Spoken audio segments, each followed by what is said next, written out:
I had the video up because I had sound in the computer, but apparently, unfortunately, the damn speaker did not come up.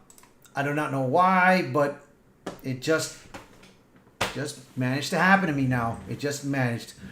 So again, let's start all over. Welcome to Delta Entertainment. I am your host, Lego Kenobi, and we've got topics that we're going to talk about. But first, I want to do is fix my settings here. Oh man, I'm a little upset right now that I ruined my own stream, dude. I ruined my own stream due to to this error, man. I'm just trying to fix up everything that I did, so let me see.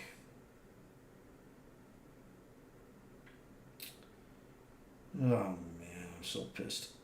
Let me see.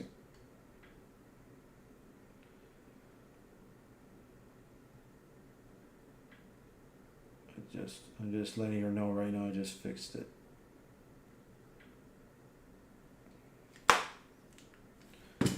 Yeah, I'm just a bit upset right now. So, well, let's get back to our articles that we were talking about, that we did talk, first three that we talked about. We're going to go back to those and then we'll continue forth on that. But, man, God, I can't believe that, man. I can't believe it happened again, dude.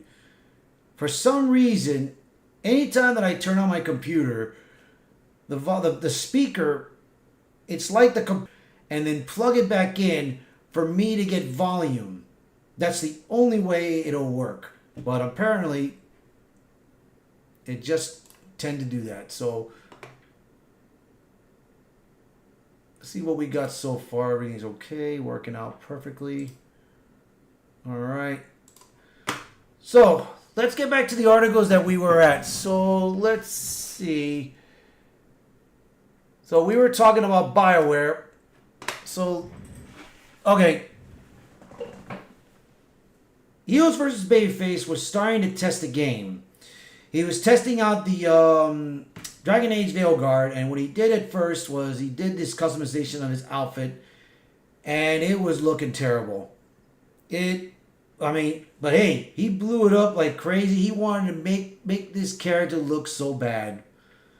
And believe me, for the game to having top scar tissues and make this person a non-binary, they, them, having pronouns, all that, he just went at it. He just went at it like crazy. So if you want to go to his channel so you can see what he made his character look like, you'll see it for sure. So, anyways, now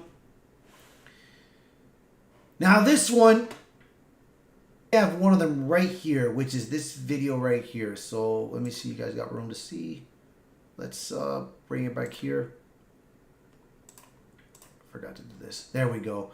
So let's take a look and you guys can see it for yourselves. So here we go.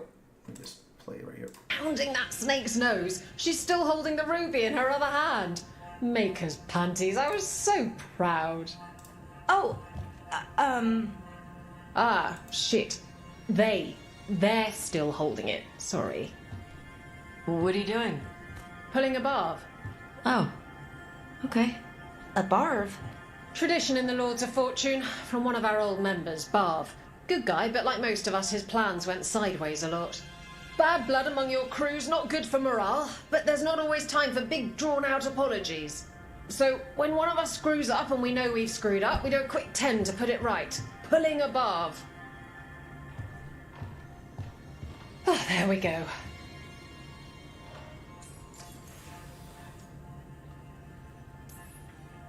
I'm glad the Lords of Fortune have Tarsh's back. Oh, Tarsh isn't the first non-binary member of the Lords. Really? It was a little before your time, but Horlicks was one of ours. Huh. Bastard looked better than I did in a dress or pants. And out of them too.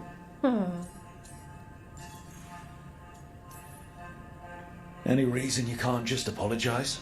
Sometimes people say, oops, sorry, and hope that fixes it. But they just want to get the whole thing over with. Trust me, I know. But pulling a bath, you sweat a little. Makes you think about it a little more. Shows the other person you mean it. What if they mean it when they say they're sorry, though? And that's the other reason. Some people mess up and get all dramatic. They make it about them. Oh, you know, I didn't mean it right. I'd never do that on purpose. They feel so bad about it that it's on everyone else to smooth it over and make them feel better.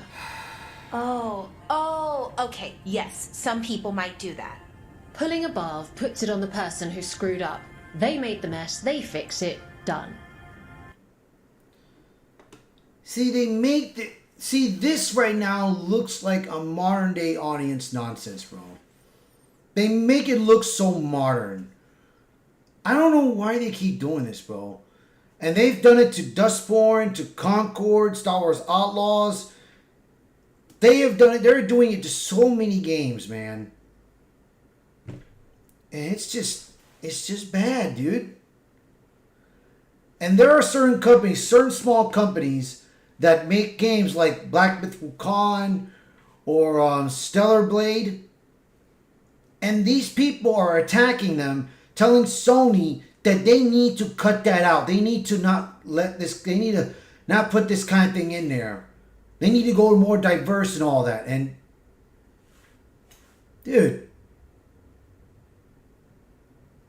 video games, just like movies, television shows, cartoons, comic books, they're a way of escaping reality, escaping modern nonsenses that are going on right now.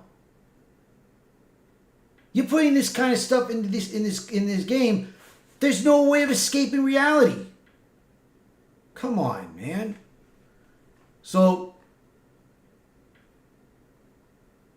that's one of the topics that they are talking about right here that I've already read. So this one right here, this article is talking about that they are discriminating men. So, see, right now titled, BioWare allegedly discriminating against men and only hiring people who will parrot and embrace the ideology that the higher-ups demand.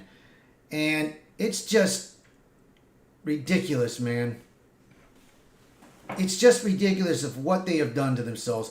I mean, let's just do my company, for example, where I work at. I don't want to tell you my company where I work at, but describing it. I work in a company that has everyone, every man and woman, every gender, who they want to be, into the job.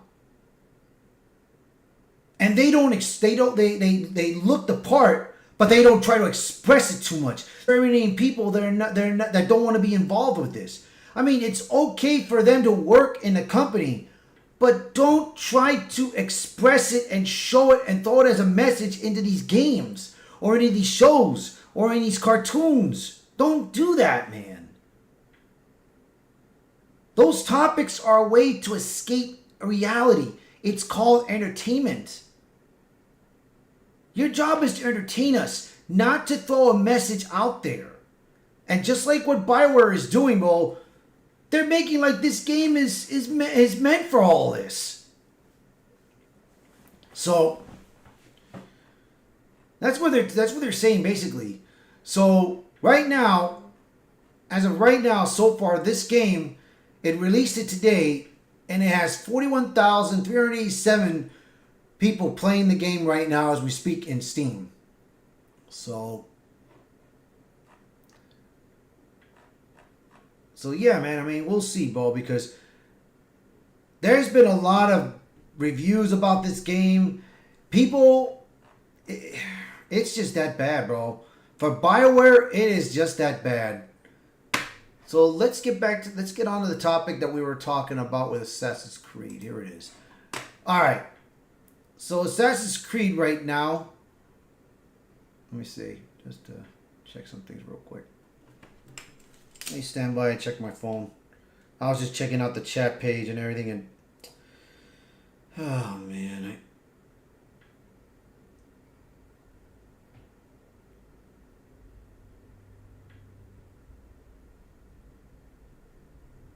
I am so very upset right now for what happened in my last video, that what I did, and I thought I had it checked.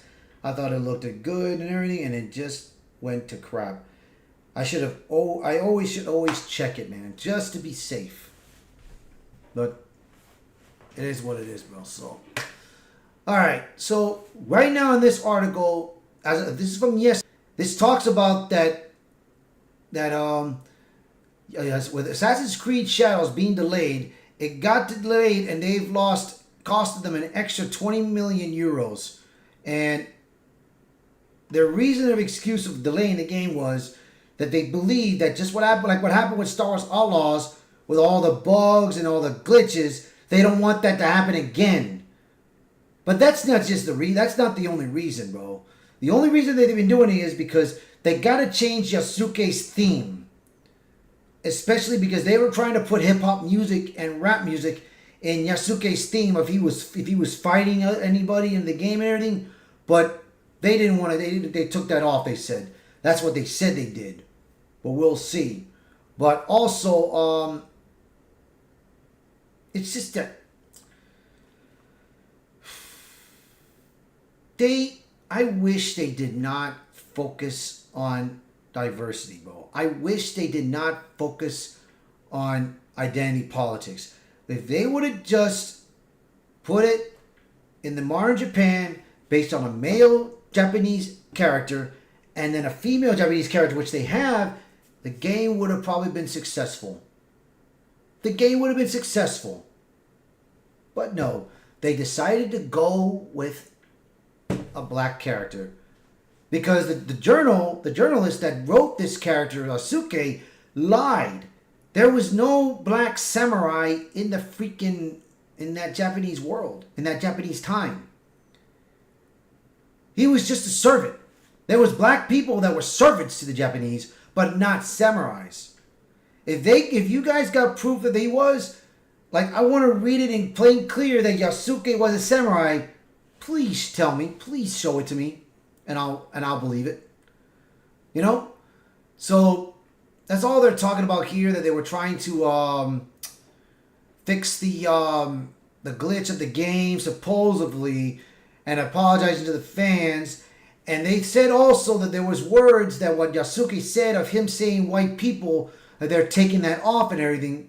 To me, what they should have done was they should have just never even tried to make this game, bro. They should have just canceled the game completely. Because unlike this one, the Assassin's Creed Hex, they're doing it based off of witches, and they're just female lesbians. That's what they're doing. So, but hey, that's on them. So let's get another article that we had from yesterday. So let's see here. We got this one and we got this one. I think it was... Alright, so we'll talk about this one. So let's take this one off. And we'll take this one and then this one off. Alright, so we got about 4 more articles that we got to talk about here. So let me see if we got anybody on the chat, which apparently now we don't. Oh, man. Damn it. Oh, well. It happens. Let me just focus. Alright, so Ubisoft CEO Yves Guillemot evades question about whether Star Wars Outlaws sales have improved since launch. So, the sales that came out in the pre-orders of Star Wars Outlaws was low. It was less than 900 copies. And of course, when the game came out and everything, the results were bad. There was a lot of glitches in the game. The graphics looked terrible with the character. I mean, it was just bad, bro. Very bad. So let's see what Guillemot's got to say about this one. Guillemot completely and utterly avoided a question about whether or not the sales for Star Wars Outlaws have improved since launch. In the company's first half 2024-2025 earnings figures report, it revealed that Star Wars Outlaws underperformed sales expectations despite achieving solid reviews. Let me see just to make sure that, yeah, I got the film. It went on to share that the company had implemented changes to enhance game mechanics and overall polish it added. Since launch, the team has delivered their 3 titled updates focused on quality all-life features and bug fixes, notably improvements in stealth mechanics, NPC AI, and save features. This has produced initial tangible results with a meaningful community sentiment improvement. Finally, the company said the most significant update yet will be released on November 21st with the 4th title update that will include further improvements to combat and stealth, and will launch alongside the release on Steam as well as the first story pack. Wildcard, with the fan favorite Lando Calrissian from the original trilogy, this should engage a large audience during a holiday season and position the game as a strong long-term performer.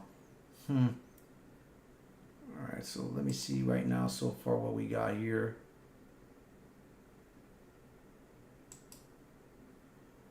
Alright, so we got, alright. So where was it? Where was I? Yeah, long form. Alright, so during the company's earnings conference call, an investor from BMO asked, on Star Wars Outlaws, obviously off to a slower start than you guys wanted, can you provide a little color into the sales curve there more recently? Heavy sentiment improvements. The biggest update is still to come by November 21st, and it will come on the same day as the first big story pack and the launch for Steam. So we are putting ourselves in a position to have a must-play game that should address a mainstream audience for the busy season. Also to be a long-term seller. He added, it has great quality and the team will remove a few frictions and then implement some gameplay mechanics that will certainly delight the players. Gilmore later started, yes, we will be playing some promotional support throughout the busy season. Of note, he does not provide any color on the game's sales curves whatsoever. It is rumored that the game sold around 1 million copies in its first month since release. We have secured a current sales figure from the sources close to the game. At the time of rewriting, Star Wars Outlaws just ticked over 1 million sales worldwide. However, the game has completely fallen off. True Trophies has also plummeted. It went from an average of 8,468 viewers to 171. Looking at peaks, the game hit a peak for viewership of 117,554 on August 25th. It has completely fallen off a cliff with peak viewership in October, only hitting 206 viewers. The peak number of channels streaming the game peaked in September with 194, but also has fallen off to a cliff in October to just 32. Yeah, man, I mean... So, while Gilmore is attempting to tout this game as a potential long-term seller, most of the data points available to the public do not appear to back up that assertion. In all honesty, this game might fail to top Star Wars Old Republic when it debuts on Steam. The Old Republic had a 24-hour peak concurrent player count of 4,725 players. Its peak concurrent players was a little over 4 years ago, and it hit 34,210 players. So, I doubt this Star Wars Outlaw is going to be successful, bro. I doubt people are going to buy this game during the Christmas season. Because, I mean, it's like I said, dude. They focused this game on identity politics, bro. If they would have made this, if you guys think about it, if they would have made this game open world, like they did, but you creating your own character, male or female, and just make them who you want them to be, the game would have been successful. They would have successfully done the game right. And maybe if they, for once, they could have just fixed the game's graphics a bit more. But, you know, Ubisoft, just like other companies, man, that are in this woke nonsense boat are failing completely. So let's get back into this and let's see what we got so far. I want to check out some things in the pages. All right.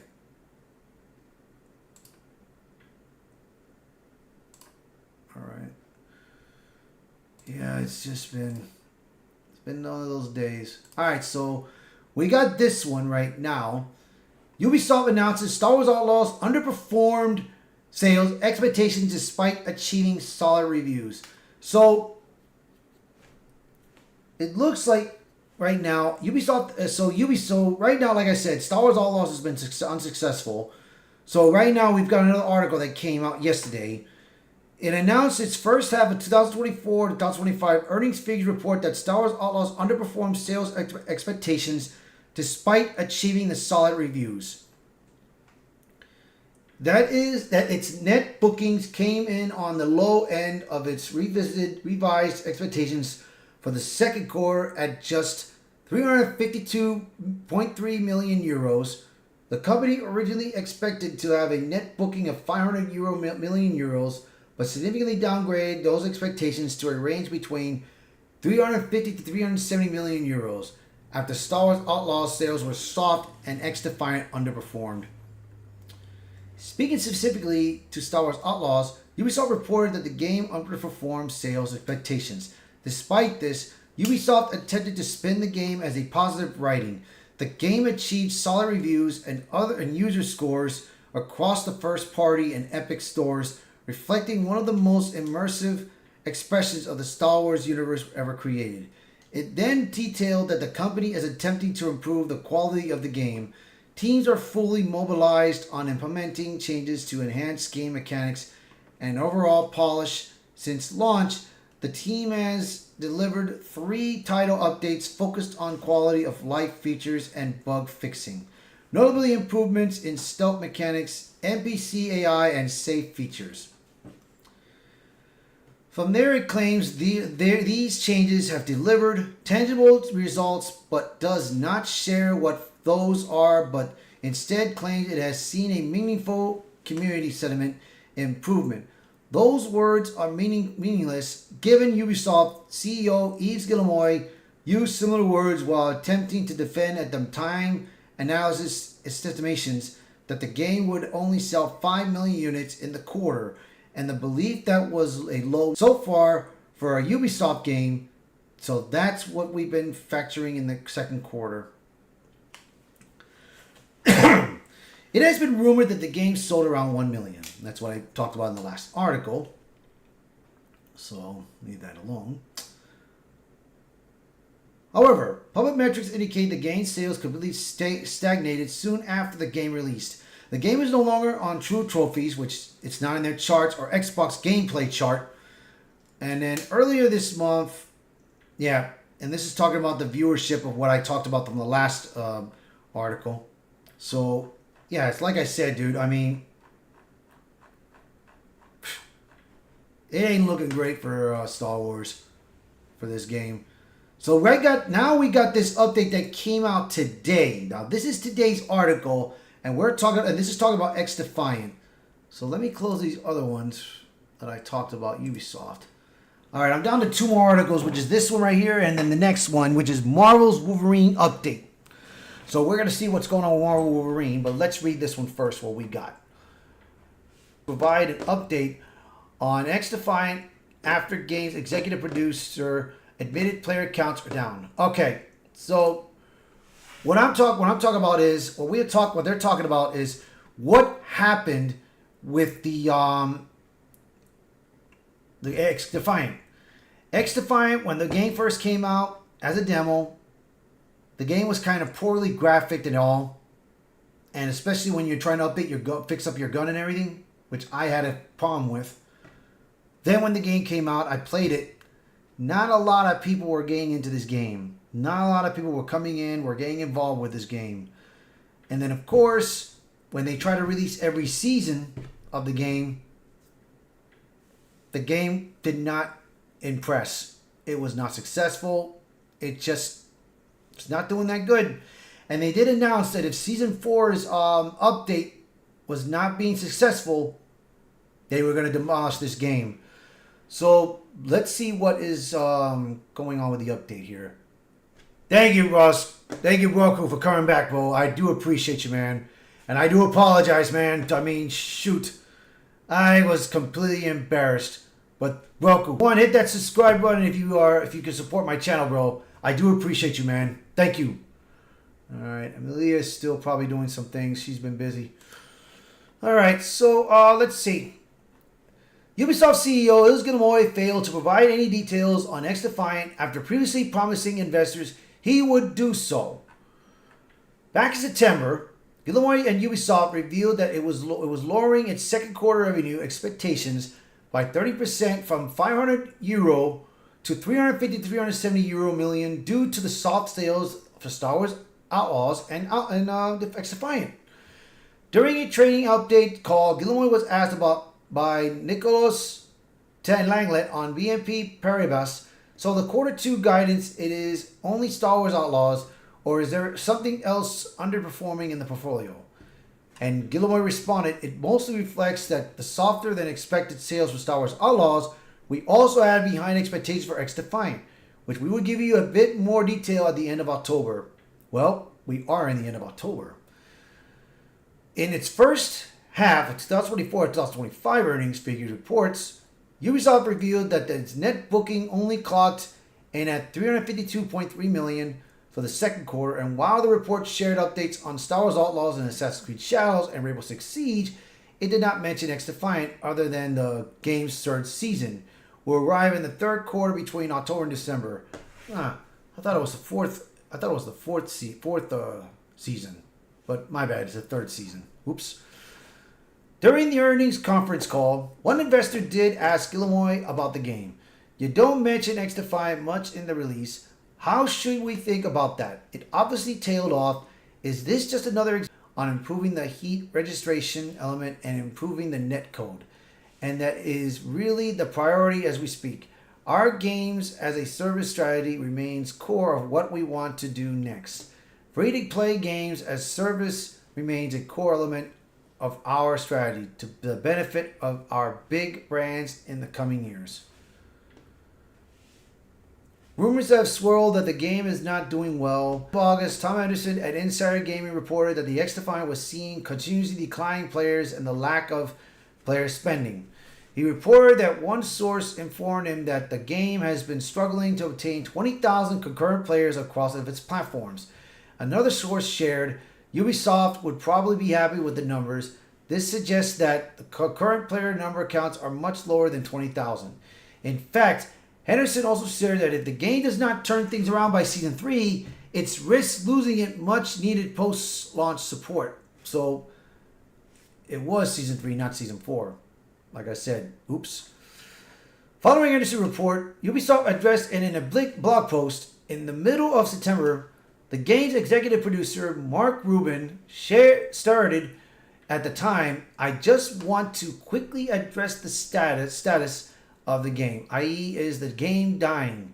No, the game is absolutely not dying. He elaborated, we know there are things we need to improve like netcode, hit rig, and adding more content to progression, but the game is doing well. We just want it to do better. And we do that by addressing the concerns of our community, which has always been the plan. Ubisoft is very much behind us and has allocated more resources to the team in order for us to do that. To that point, he revealed the game's year 1 roadmap, which ends with Season 4. So Season 4 is coming around the corner, probably next year. So they got Season 3 probably up right now. So, however, earlier this month, another rumor cropped up claiming that Ubisoft might cut support following Season 4 if it cannot increase its player count. Maybe I was right. So many damn articles. So many articles of what's going on. It's just so funny. You can't keep track which ones that you talked about what's true or what's not. Just 4 Leaks 2 shared on X. XDefiant is already dead. Research team is actively asking their tester to have another in-house test session and repeat their feedback. He added, multiple sources told that it is possible the game will end its support after Season 4 if they cannot get enough players. Yeah, they ain't gonna get enough. So let me see here. Ruben address. No plans to shut. Okay. So right now there's a talk here. Ruben addressed this rumor on X Writing. To be clear, there are no plans to shut down after season 4. I've literally been in the meetings as of last week to discuss our year 2 plans.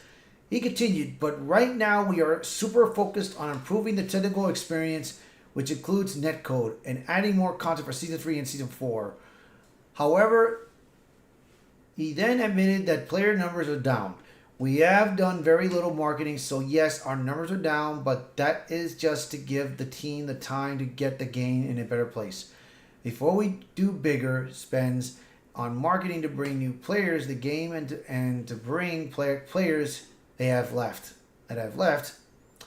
Rumors of revelation appear to confirm speculations from Sean Carey. The game had fallen out of its most popular Xbox game chart, which is based off a 2.4 million random sample of Xbox counts. Carey noted that the game just debuted in 5th of the charts back in May, and even moved up to 4th, before it slowly fell down the charts over the 12 weeks. He noted, the X-Defiant Xbox player count has dropped an incredible 94%, and the shooter now sits in 81's first place in our latest chart. That was back in the middle of September. So, yeah, man, I mean, it's like I said, dude. X-Defiant would have been a good game if they would have just fixed it a bit more, man. And despite it being free and all, that's sometimes having a free game, man, it may not be that great. But I mean, they did do their best. And to be honest, I thought this game was going to be better than Call of Duty. Yes, I thought this game will improve, that it will be better than Call of Duty. But a lot of us were wrong. A lot of us were wrong, dude. Now, I am enjoying Black Ops 6. I only played it once as a campaign. I do need to be playing more of it. And I will start playing more of that next week, hopefully, because right now, tonight, I will be playing Dead Space Remake. And it'll be my last night playing it for Halloween week, because that's one of my best games to play for Halloween, you know. So, let's get down to our last article that came out today. Marvel's Wolverine creative director no longer on project due to creative decisions around the game. Now, as you know, this game, they have been developing it for a little bit, and Sweet Baby Inc. was rumored to be involved with this game. So as I've said it before in many other videos, whatever Sweet Baby Inc. touches, it will go into ruin. And Insomniac is signed up with Sweet Baby Inc. So let's take a look at this and see what is going on. Brian Horton, the former creative director for Insomniac Games' Marvel's Wolverine, is no longer part of the project and has moved on to become a creative director of Xbox's upcoming Perfect Dark game. According to Steven Tortillo at GameFile, Horton left the result of creative decisions around the game. Now, long ago, there was a video that I talked about that when you're playing with Wolverine, you also get to play with Jean Grey, which I don't know why they would do that. Now, when they showed Jean Grey's appearance, they had the actress on one side, which I have it in one of my videos. You guys can look for it if you want. And in one of my videos, you have her as a beautiful actress portraying Jean Grey. Now, when you put Jean Grey, she looked ugly as hell. Reminded me of a female actress who was playing Mary J. Watson in Spider-Man's 1 and 2. But of course, in Spider-Man 2, she looked terrible. So it's like, why couldn't they just make them look like how they look like in the real life? You know? It's just like with Star Wars Outlaws, what happened. So it's just, hey. Interestingly enough, the timing of these decisions also appears to be matched up when Sweet Baby Inc. defender Mary Kenny, who was an associate narrative director working on the Marvel's Wolverine, announced she left the project and joined CD Projekt Red. Kenny posted on LinkedIn back in early July, "Without further ado, it's time to announce my new job. Today was my first day as a senior writer at CD Projekt Red. best known for the Witcher series and Cyberpunk 2077. She added, I can't wait to talk more about my project. I'm thrilled to be getting back into RPGs, and my team is talented, welcoming, and just flat out cool. Here's to a new adventure. Yeah, well, I don't know how that's going so far for her. I haven't heard anything about it. So, before this announcement, Kenny had made it clear in an interview with Duo Shockers, her main goal in the video game industry was to inject LGBTQ plus themes, commenting on GLAD, reporting bemoaning the lack of LGBTQ plus characters in the video games. Kenny said the GLAD report tells something key. Games are a way for LGBTQ people to socialize, but it also tells us something heartbreaking. The LGBTQ gamers don't feel the developers are thinking of them when they design games. They're not supposed to. Their job is to entertain and to put us in a fantasy world, not to put modern nonsense into games. That's what they should be focused on. Kenny added, there are so many LGBTQ developers post-launch content to the PC version, including New Game Plus, new suits, and color variants, photo mode, features, and more. As noted, above the announcement comes in the wake of Sony revealing that Marvel Spider-Man 2 sold less than half of Marvel Spider-Man did in a recent Sony financial report for its games and network service segment. A slide featuring Marvel's Spider-Man 2 claims, great success for a Marvel PlayStation Studio game series and category. It also revealed the game only sold over 11 million units.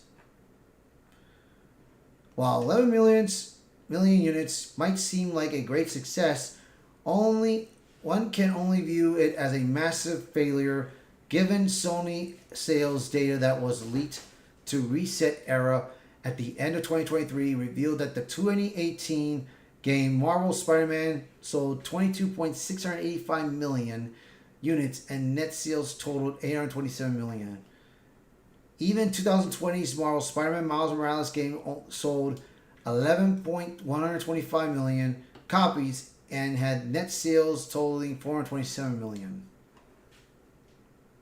Jeez, man. On top of this, Sweet Baby Inc. revealed it was working on Marvel's Wolverine back in 2021. The company posted to X, Thwip, and also Snick. So excited and grateful to say we're part of the teams bringing Spider-Man 2 and Wolverine to life with the amazing folks at Insomniac Games. It's been a truly marvelous experience. Oh, man. Yeah. While Harden is no longer on Marvel's Wolverine, Totilo revealed that he has become the new creative director to The Perfect Dark, which is being developed by Initiative. As an Xbox spokesman told Totilo that Harden is bringing his wealth of experience to the upcoming reboot of the classic Secret Agent series. So, I will say this right now, man. I mean, whatever they're going to do in that Wolverine game, I'm a little worried, man. I'm a little worried about it, especially when Sweet Baby Inc. is involved. So, that is something that we all got to pay attention to, man. So, well, let me see how we're looking like in the video links here.